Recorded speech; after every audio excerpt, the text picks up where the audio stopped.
শান্তিপুর বিধানসভা কেন্দ্র TMC, BJP, হ্যাঁ, তাদেরকে পেছনে ফেলে এগিয়ে গেলেন একজন নির্দল প্রার্থী। কে সেই নির্দল প্রার্থী? কিভাবে তিনি এগিয়ে গেলেন শান্তিপুর বিধানসভা কেন্দ্রে সকলকে পেছনে ফেলে? জানানোর চেষ্টা করব আজকের এই ছোট্ট ভিডিওতে। আপনাদের রিকোয়েস্ট করব ভিডিওটি স্কিপ না করে মনোযোগ সহকারে দেখুন, তাহলে পুরো বিষয়টা বুঝতে পারবেন। শান্তিপুর বিধানসভা কেন্দ্রের প্রথমে ছোট্ট করে একটু ইতিহাসটা জানানোর চেষ্টা করি, তারপরে আসছি সেই মূল কারণে, যে কারণে একজন নির্দল প্রার্থী হয়েও কিন্তু বর্তমান পরিস্থিতিতে দাঁড়িয়েও টিএমসি এবং বিজেপিকে পিছনে ফেলে সবার থেকে এগিয়ে গেলেন। এই সেই বিধানসভা কেন্দ্র যেখানে সারা রাজ্য জুড়ে সিপিএমের রমরমা থাকাকালীন অবস্থাতেও এটি দখলে ছিল কংগ্রেসের, এবং সিপিএম ছিল দ্বিতীয় প্রধান শক্তি। এই সেই বিধানসভা কেন্দ্র যেখানে সারা রাজ্য জুড়ে টিএমসির রমরমা থাকাকালীন পরিস্থিতিতেও এই বিধানসভা ছিল কংগ্রেসের দখলে, এবং দ্বিতীয় প্রধান শক্তি ছিল তখনও সিপিএম। এই সেই বিধানসভা কেন্দ্র যেখানে 2021-এ জয়লাভ করেছিল বিজেপি। পরবর্তী সময়ে উপনির্বাচনে জয়লাভ করে টিএমসি। না, কংগ্রেস এবং সিপিএম তারা জিততে পারেনি ঠিকই, তার মানে এই নয় যে তারা এই বিধানসভা কেন্দ্রে এখন আর প্রার্থী দেয় না বা তাদের প্রার্থী ভোট পায় না। এখনও কিন্তু কংগ্রেস এবং সিপিএম প্রার্থী দেয় এবং তারা প্রচুর ভোট এখানে কিন্তু পায়। শান্তিপুর বিধানসভা কেন্দ্রের ছোট্ট ইতিহাসটা আপনাদের জানানো হলো।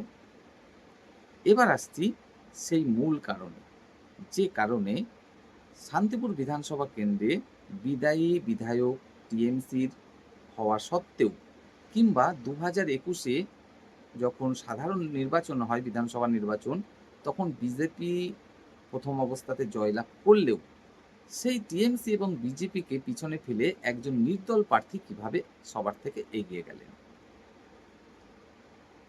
স্বাভাবিকভাবে যেহেতু বিদায়ী বিধায়ক ছিলেন টিএমসির, সকলে এটাই মনে করছিল এই বিধানসভা কেন্দ্রে স্বাভাবিকভাবেই টিএমসি এগিয়ে আছে।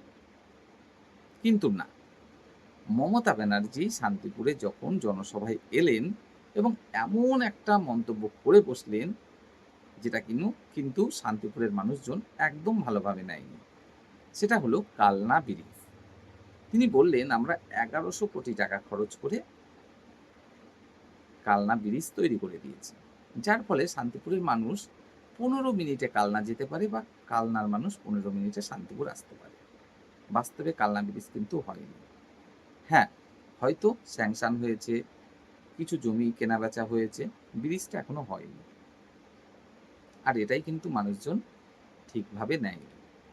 এক ঝটকায় কিন্তু টিএমসি প্রার্থী পিছিয়ে পড়ল, এগিয়ে গেল বিজেপি প্রার্থী। কিন্তু না, সেই এগিয়ে থাকাও আর বেশি সময় থাকলো না। বিজেপির হয়ে টিকিট পাবেন আশা করেছিলেন শান্তিপুরের এক সময়কার বিধায়ক অরিন্দম ভট্টাচার্য। হ্যাঁ, তিনি যখন বিধায়ক হয়েছিলেন, তিনি কিন্তু ভোটে লড়াই করেছিলেন কংগ্রেসের হয়ে। তিনি বর্তমানে ছিলেন বিজেপিতে। আশা করেছিলেন টিকিটটা তাকেই দেয়া হবে, চেষ্টা করেছিলেন, কিন্তু না, বিজেপি তাকে তো টিকিটটা দিল না। তাকে না টিকিট দেওয়ার পিছনেও অবশ্যই কারণ আছে।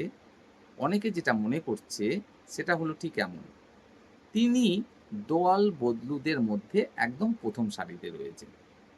তাকে কোনো রকম ভরসা নেই তিনি বিজেপির হয়ে টিকিটে লড়াই করবেন, জয়লাভ করবেন, এবং অবশেষে যে তিনি টিএমসিতে চলে যাবেন না, সেরকম ভরসা নেই। অনেকে এটা বলছে বা মনে করছে, আর সেই কারণেই বিজেপি তাকে টিকিটটা দেয়নি।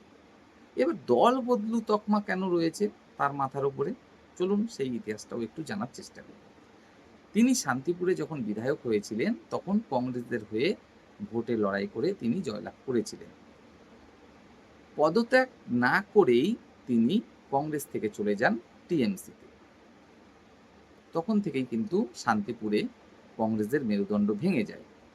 হ্যাঁ, এখনো কংগ্রেসের ভোট রয়েছে, কিন্তু মেরুদণ্ড কিন্তু ভেঙে যায়। কংগ্রেস তারপর থেকে কিন্তু আর জয়লাভ করতে পারেনি। গত দুটো বিধানসভা কিন্তু কংগ্রেস এই আসনটা হারিয়ে ফেলেছে। তো তিনি কংগ্রেসদের হয়ে জয়লাভ করলেন, গেলেন টিএমসিতে। সেই টিএমসিতেও বেশি দিন থাকলেন না, চলে গেলেন আবার বিজেপিতে। সেই বিজেপি থেকে তিনি আশা করলেন টিকিটটা এবার তিনি পাবেন। বিজেপি তাকে ভরসা করতে পারল না। কেন? ভাই, তুমি একবার কংগ্রেস, একবার টিএমসি, একবার বিজেপি, কিভাবে তোমাকে ভরসা করা যায় যে তুমি আমাদের হয়ে থাকবে? হয়তো এই কারণেই তাকে টিকিট দেয়া হয়নি বলে মনে করছে অনেকে। কিন্তু না, তিনি তো দমে যাওয়ার পাত্র নয়।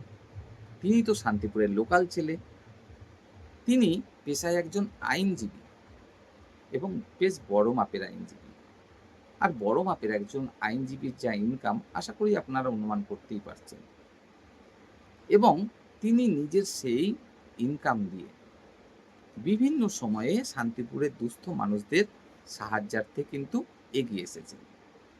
এমনকি করোনা মহামারীর সময় তিনি না ছিলেন বিধায়ক, না ছিলেন কোনো কিছুই, শুধুমাত্র একজন আইনজীবী ছিলেন।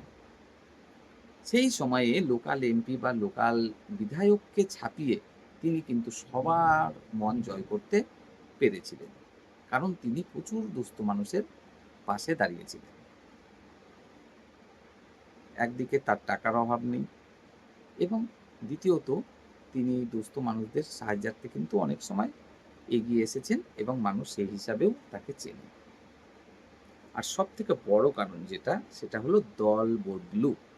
হ্যাঁ, এই তকমাটা তার এগিয়ে যাওয়ার পিছনে কিন্তু একটা বড় হাতিয়ার। কেন? আপনারা বলবেন, এটা কেমন করে সম্ভব? হ্যাঁ, অবশ্যই সম্ভব। এই বিষয়টাও কিন্তু শান্তিপুরের সাধারণ যে ভোটার, তারা মাথায় রাখছে। শান্তিপুরের সাধারণ ভোটার যারা, তারা মাথায় রাখছে যে তিনি সেই ব্যক্তি যিনি একটা সময় টিএমসি করেছেন। তিনি সেই ব্যক্তি কিছুদিন আগে পর্যন্ত বিজেপিতে ছিলেন। তাই আমরা যদি টিএমসিকে ভোট দিই আর কোনো ক্রমে বিজেপি সরকারে আসে, না, শান্তিপুরের তো উন্নয়ন সম্ভব নয়। আবার আমরা যদি বিজেপিকে ভোট দিই এবং সরকারে পুনরায় আসে টিএমসি, তাহলেও তো শান্তিপুরের উন্নয়ন সম্ভব নয়। কিন্তু আমরা যদি নির্দলে ভোটটা দিই, অর্থাৎ অরিন্দম ভট্টাচার্যকে ভোটটা দিই, ওনার সাথে তো দুদিকেরই চেন রয়েছে। তাই যেই সরকারে আসুক না কেন, তিনি তো সেদিকেই ঝুলে পড়বেন। তাই স্বাভাবিকভাবেই একটা সম্ভাবনা থাকবে শান্তিপুরের উন্নয়নের। হ্যাঁ, এটা কিন্তু একটা বড় ফ্যাক্টর হিসেবে কাজ করছে। আর আপনাদের জানাতে চাইবো, ওনার কিন্তু সত্যিই শান্তিপুরে বিরাট বড় একটা প্রভাব রয়েছে এবং ওনার পেছনে রয়েছে প্রচুর মানুষজন। শান্তিপুর বিধানসভা কেন্দ্রে যে কোনো জায়গায় এসে পৌঁছলে দেখবেন সব থেকে বেশি প্রচার ওনার। তো এই হচ্ছে বিষয়। একজন নির্দল প্রার্থী হয়েও কিন্তু এই বিভিন্ন কারণগুলোতে তিনি ছাপিয়ে গেলেন টিএমসি প্রার্থী বা বিজেপি প্রার্থীকে। এখন দেখার বিষয়, আগামী 4 তারিখে আমরা জানতে পারবো যে এখানে জয়লাভটা কে করছে।